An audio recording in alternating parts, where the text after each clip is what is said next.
rolling.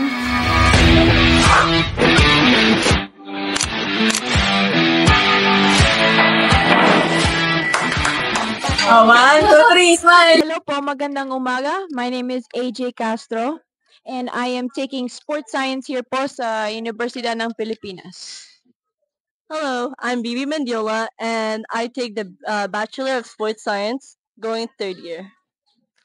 Hi, I'm Christy Barquet, BPE. I'm Carla Mendoza. I'm taking BPE. I'm Maki Samao. I'm from film before, pero ngayon PE na. And we are the UP Women's Basketball Team. Okay. So first part of this interview is we want our community to get to know all of you individually. So first question I would like to ask, how did you find out about UP and how did you get started in basketball?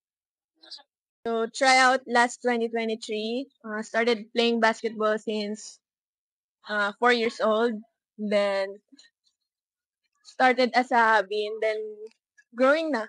All right, so how did I know UP? I mean, I think everyone knows UP. Well, I started with my parents. They always told me like this is the #1 school of the Philippines because I would like travel to the Philippines every like 3 years ever since I was born. So it was not really in my plan when I was younger to like move to the Philippines. But then when I got older and I decided to like come to the Philippines to like try out for different teams with the help of my coach Chris Bautista. Shout out. So he brought me to UP first, and the moment that I tried out for the team, I like directly I love the team, I love the family, and I love the campus. It's beautiful here. So that's how I made it to UP. So it was similar with BB as well, since I've always wanted to play for the Philippines, and I felt like coming here was a good perspective of basketball here in the Philippines, and also because when I came here the first day, I fell in love. Emphasize what BB said as well. I really love the team. They welcome me with open arms, and I appreciate them, and that's why I love UP, and this is why I play for them. High school pa lang, naririnig ko na yung UP before, siyempre as a basketball player sa women's. Sabi nila na interesado na ako kasi lagi ko naririnig laging Shiro, walang pinapanalo yung UP. So, as a basketball player, parang nag-interesado ako saan ako pupunta ng college. So, sabi ko, feeling ko isa ako sa parang dream ko lang maging part ng history sa UP Women's Basketball Team. So ako naman, bata pa lang talaga ako. Addict na talaga sa basketball. Kumbaga yung court parang bahay ko na siya. Mga lalaki nakakalaban ko. Yun, parang hanggang sa lumipat ako, naging senior high. So, CU ako galing. And after that, bumalik ako ng Davao. Tapos nakilala ako ni Coach Paul. Ayun, hanggang sa, baka, hindi ko naman in-expect na kukunin ako sa UP. But, syempre, opportunity. So, grab ko na. So, ayun, nandito ako na part na ng UP. And, yun. Yun yung story ko. So what's your favorite memory from playing basketball here in UP? Siguro, from UP? Siguro sa akin yung, hindi pa ako officially part ng team last year, but sila coach yung nag-insist na maglaro na ako last BBI. That was my first game for UP. And then, parang that day, bigla-biglang inabot ni Parang that day, my first game for playing for UP, biglang inabot ni Coach Cookie yung jersey ko, and then siguro yun yung best memory ko for me for playing for UP. I feel like my best memory so far, UP, on the court, I'd say like is the moment that like we got to see like our first jerseys for like the UAAP season. I feel like it was like it was really different, like the feeling. Like I felt like, wow, I'm really here. I'm really playing. Like I saw like my family name at the back of my jersey, and that's really like my family name and the front of my jersey is the most important things that I'll play for. So yeah. My best memory here in UP was the day I stepped in the campus of UP. On the way to the gym, I remember I was so nervous. And shout out to Favor kasi I saw her walking on the way to the gym. She was the first person that I met, pero I didn't say hi because I got scared. So I just told my dad to say hi to her na lang. So, but my best memory was walking into the gym. I just felt the fresh air of the gym. I was just like, oh my gosh. And then meeting them also was my favorite memory. Yung best memory ko medyo nakakatuwa. Ay, hindi mo nakakatuwa, I mean, hindi ako proud, pero I got suspended in my first tune-up game. Nakipag-away ako sa tune-up namin. So yun, best memory ko yun kasi lesson learned. Yun. Ako naman, yung pandemic boy. Ano mo yun? So, best memory talaga namin yun, nung pandemic na yung mga kabatch. Pandemic talaga. So, yung training namin, online lang talaga. So, bali, kahit pa paano, andun pa rin kami. Although, individual naman kami baga sa room. Pero wala kami, kundi online lang. And sa game naman, yung best ko rin is yung sa NU. Dahil sobrang, kumbaga, bakit, ang tawag dun? Sobrang happy namin na nanalo kami against them. So, alam naman natin na sobrang lakas nila. So, ayun, parang nilalabanan lang namin. And that's all. Sobrang happy lang. Who has been your biggest inspiration in sports? Alright, so my biggest inspiration in sports is definitely like my parents, more specifically my dad, because he's the one that's been training me since day one and who's gotten me like this far so far. And like that's who like they're the ones I really want to make like I really want to make them proud. That's why I'm trying to play my hardest here. My biggest inspiration when it comes to sports is my dad.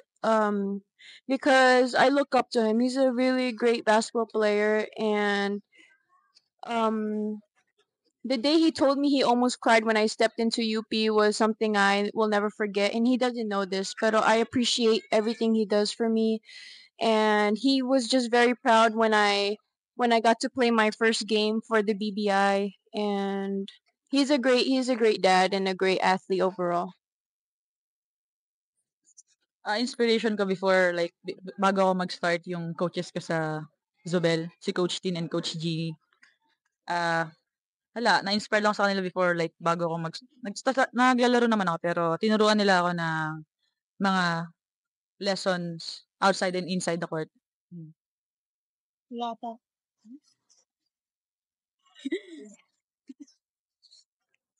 Ako, I think, kumbaga, ano ba? Siguro sarili ko na lang. Kasi, no, madami kasi, syempre, iba-iba kasi tayo ng inspiration. But ako, personally, yung sarili ko, paano akong ah, magsipag sa loob ng court, kung paano ko gagawin lahat ng effort na binibigay ko, na binubuhos ko sa loob ng court. I think the best way na yung sarili ko dapat inspired ko para magawa ko yung gusto kong gawin outside the court or inside the court. So, yun. For me, siguro yung parents ko. Kasi they really push me to get better. To, siguro kung ano yung kinakatuyan ko ngayon, siguro sila yung trumabaho para sa akin. So, para masuklian ko lang yung yung ginawa nila for me. Siguro, playing for UP was the best,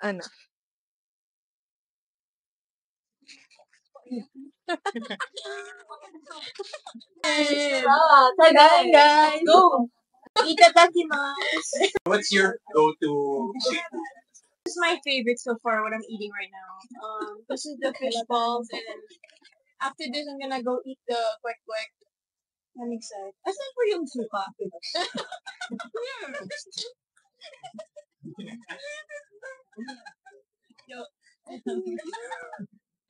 My go-to is the cheese sticks and the kwek.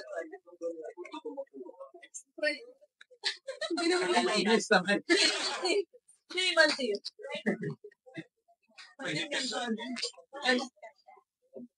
Kakaiba, pancit canton sa'yo. Mas masarap ang pancit canton. Dami na eh. Dami na eh. Iba yung ano eh. Favorite kita kay Canton. Tapos, hindi mo alam kung ilang tubig na yung ginamit ko eh. Canton na Isabel. 24 hours yan. Do you have any hobbies aside from basketball? What do you do outside of that? I go to SM a lot. Specifically SM North. Wala lang, gala-gala lang. Shopping, ganun. I like drawing and I like trying different sports. Like, it's like, something different that you could do every single day. So yeah. Sa akin, for basketball, interesado ako sa acting. Medyo, hindi. Nanalig ako mga ng pelikula. So, medyo, ako sa kung paano nila deliver yung mga lines. Paano? Paano? Anong hobbies mo pala? Ano ko nilaro? Badminton. Wow! Saka track and field. Siguro. Pero ngayon, parang, ba't hindi? Mas gusto ko yung basketball. Pero ngayon, running. Ngayon, yung mga takbo yun. Pwede na. Detected. Yun. Billiard. Billiard. Elevated pa yan. Tsaka, football. Yun talaga yung pinaka-sport ko. Pero, yun nga, mas umangat yung basketball. So, napunta ako sa basketball.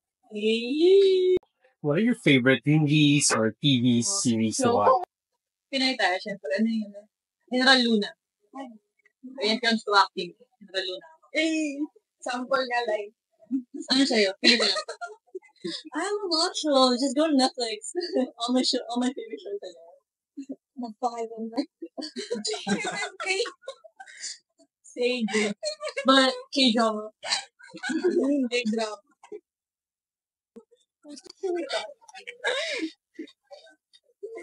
This is Don Bell. Sino? What was that show? He's in there. Donnie kami mo. What was that show? Sige, hindi ka na. Si Lisa kasi yung What's that? Jimmy, Buy Me Love. Yeah, that's my favorite show. How do you not know the name? Kasi I haven't watched it back yet. Anyway, shout out to Belle and Donnie. I love Donnie. Sinatawag pa rin si Donnie lang yung love. I'm going to be novel. Dami ko na napanood eh. Yeah, me too. I'm like watching Fat Show though. Kakatapos ko lang na ano yan? Yung Our Beloved Summer. Drama! Drama! Pero hindi ko alam nahilig. Parang hindi ko maano yun. Money Heist.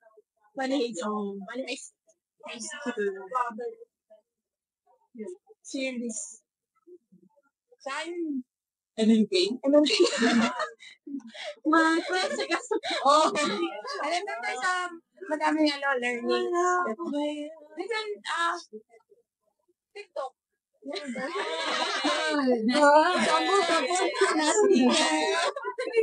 Nag-i-scroll lang yun. Sticker lang. Paano lang. Sticker. No, wala naman akong favorite na movie. Wala talaga. Hindi ito. Halos lahat naman eh. 3 points siya. Grabe ka naman sa Yes! Wait,